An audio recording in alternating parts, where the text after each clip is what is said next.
Good morning everyone, কেমন আছো সবাই? সকাল 8টা বাজে এখন। ছেলেকে স্কুলে ছেড়ে আসলাম, তো এই দিক দিয়ে আসছিলাম। এবার যাব দুদান্ত এই দিক সিধা। তো এইখানে ওভারব্রিজ হচ্ছিল নতুন, তো সেটাই গল্প করছি আমি আর আমার বর, যে এই বড় বড় গাড়িগুলো কতই না সুন্দর লাগে দেখতে।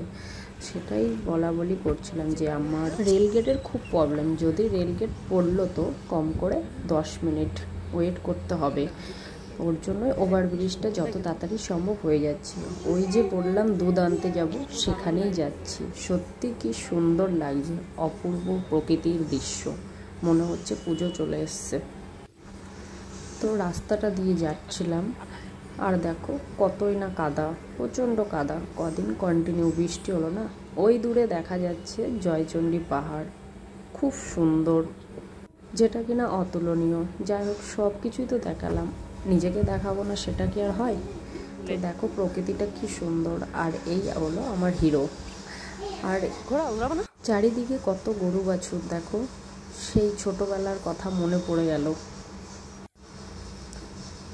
আমি তো এগুলো অত দেখতেই পাই না এখন, পরিবেশগুলো খুব মিস করি।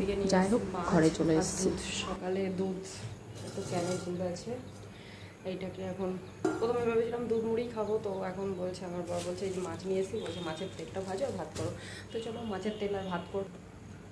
এটার মধ্যে মাছ আছে, কাতলা মাছ, আর এখানে লোটে মাছ আছে। দুপুরে লোটে মাছ রান্না হবে। আর দুধটা আমি খেয়ে নেবো ওটস কলা দিয়ে। তো রান্না বান্না করে নিই, পরে আবার দেখা হচ্ছে। তো এবার দেখো ঠোঙা থেকে মাছ আর দুধটা নামিয়ে নিলাম। এদিকে গ্যাসও ধরিয়ে দিয়েছি, কারণ তারা আছে। ছেলেকে ওদিকে আবার আনতে যাব, ছুটি হয়ে যাবে 10টার দিকে। ওর জন্য তাড়াহুড়ো করে রান্নাটা করছি, মানে সকালে ফাইনালি আমি রান্না বসিয়ে দিয়েছি। দেখো মাছের মাথা তেল আছে, তেলটাকেই ভাজবো, ওটা দিয়েই আমার বড় বলেছে ভাত খাবে।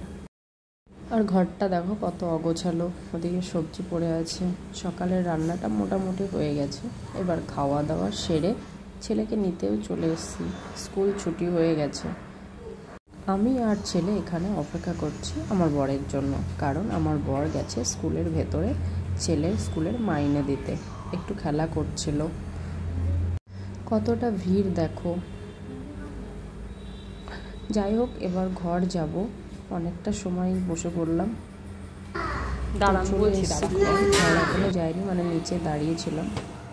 এখন কিন্তু পুরো যাকে বলে ঘর দুপুর। আমি আর মনি পার্লার চলে এসেছি, ছেলেকে তার বাবার কাছে রেখে এসেছি।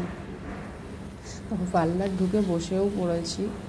কাজ বাজ এদিকে অলরেডি শুরু হয়ে গেছে। আর একজন ছিল, সে দেখো হেয়ার স্ট্রেট করাচ্ছে। এরপর যে আর কি করবে আমি নিজেও জানি না সেটা। তবে বড্ড আরাম লাগে কিন্তু যখন শ্যাম্পু করে বা চুল মাসাজ করে। পার্লারে যেতে ভালো লাগে, বাট এই বসে থাকতে কিন্তু বড্ড বোর লাগে। কিন্তু কি করা যাবে। ওদিকে দেখো ওই দিদিটার হেয়ারটা কি সুন্দর লাগছে না, দারুণ। কে কে এখনও পার্লার যাওনি, জলদি চলে এসো। তো ওরে বাবারে, এদিকে এখনও আমি হেয়ারটা ভেজা নিয়ে বসে আছি। আর যে কত টাইম লাগবে বসে বসে, কি আর ভালো লাগে। নেটটাও নেই, ফোনে রিচার্জও নেই যে 2-1টা ভিডিও রিলস বানাতে পারবো। ওদিকে ছেলেকেও রেখে এসেছি, সেটাও ভাবছি। সত্যি দেখো দিদির হেয়ারটা কিন্তু খুব সুন্দর। মনে হয় এবার শেষ হলো। যাই হোক, অবশেষে শান্তি। দেখো ফোনে রিচার্জ নেই। আর ওই দাদাটাকে বলছিলাম যে, সেটাই বলছি, আপনার ফোনটা একটু দিন, আমার বরকে ফোন করব। আপনার ফোনটা দিন, কারণ আমি তো পার্লারে গেছি, বাট কোনো পয়সাই নিয়ে যাইনি। বর এসে পেমেন্ট করবে। চলো আমি এবার হেয়ারটা দেখিয়ে দিই। আর ভিডিওটা ভালো লাগলে লাইক কমেন্ট করো। আমি বাড়ি যাই, ততক্ষণ আমার চ্যানেলটা সাবস্ক্রাইব করো।